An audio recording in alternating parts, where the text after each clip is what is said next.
Upgrades.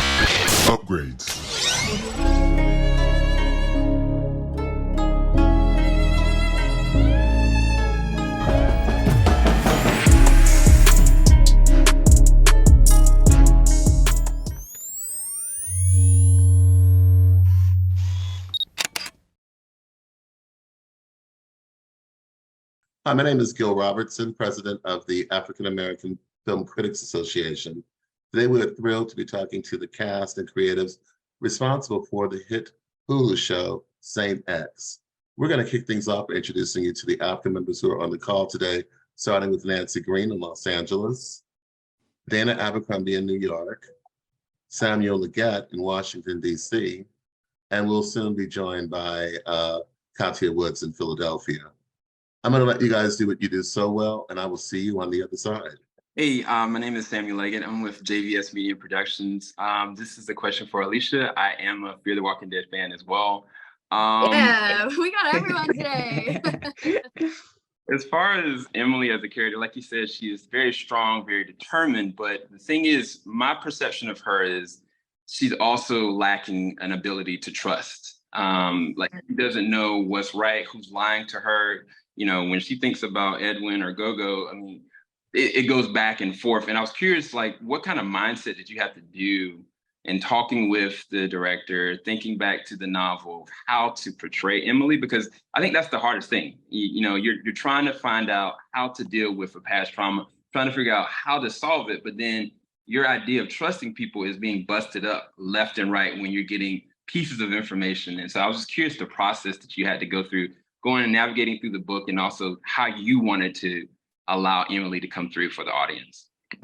Oh, I love that. I love that analysis of trust. I completely agree. I think there is such a lack of trust, and you see it evolve too with her boyfriend. You know, even if he's trying to open up and be like, please, like, come back to me, you know, there's this pain and this lack of trust and being able to allow people in. And you see it with even the parents. The parents are very not dismissive, but they're a little distant.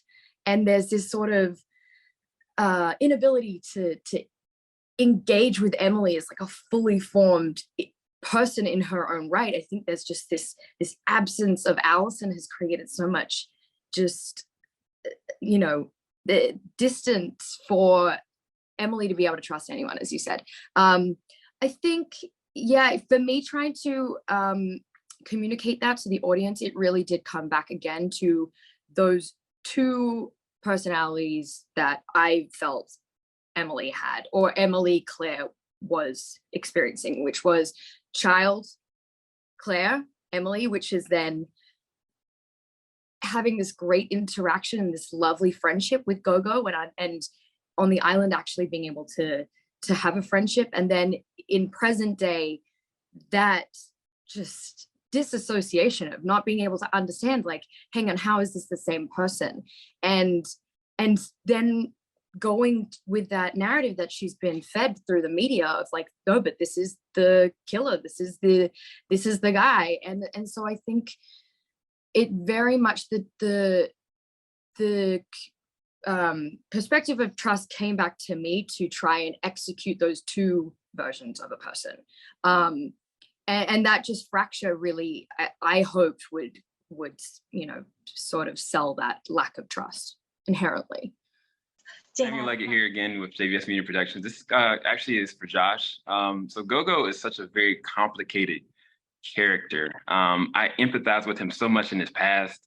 And I think I was curious, like, how hard was it? What was the challenges dissecting him from past to present? Because us as the audience, we're going to look at it like we understand, but then it's kind of like there's levels to how this character has to go. And I was curious, like, what was the challenging thing with fleshing out Gogo as a whole, but at the same time, making sure the audience was understanding? I'm assuming it's going to have to be connection with making sure they came through from the novel, but also communication with the direction as well. So that's one of your process through such a complicated but very fascinating character.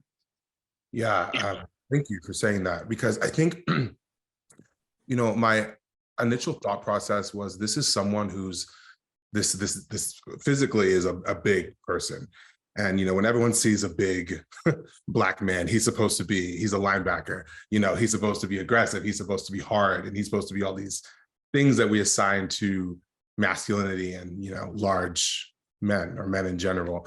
And he's just not any of those things, not any of those things. And when he's younger, he's idealistic and he's hopeful, and I can align with that. I could get behind that. And I felt that way before. And so that was it really brought me into, that was my key into the character when he's younger. It's just, this is just a kid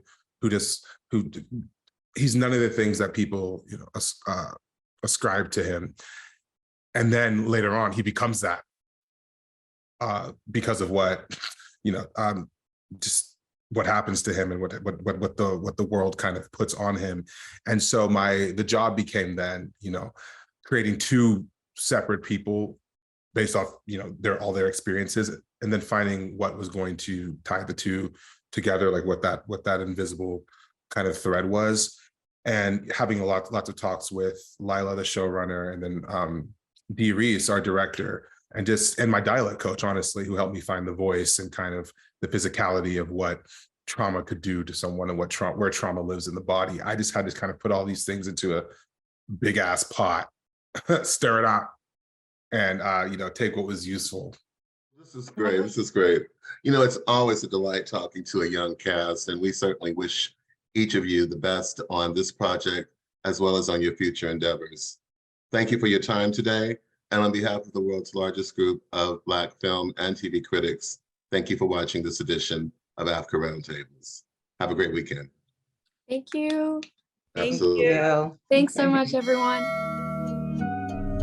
Filing out the top of the I can see the skyline, 50 mile radius on my timeline. Ain't nothing on my mind.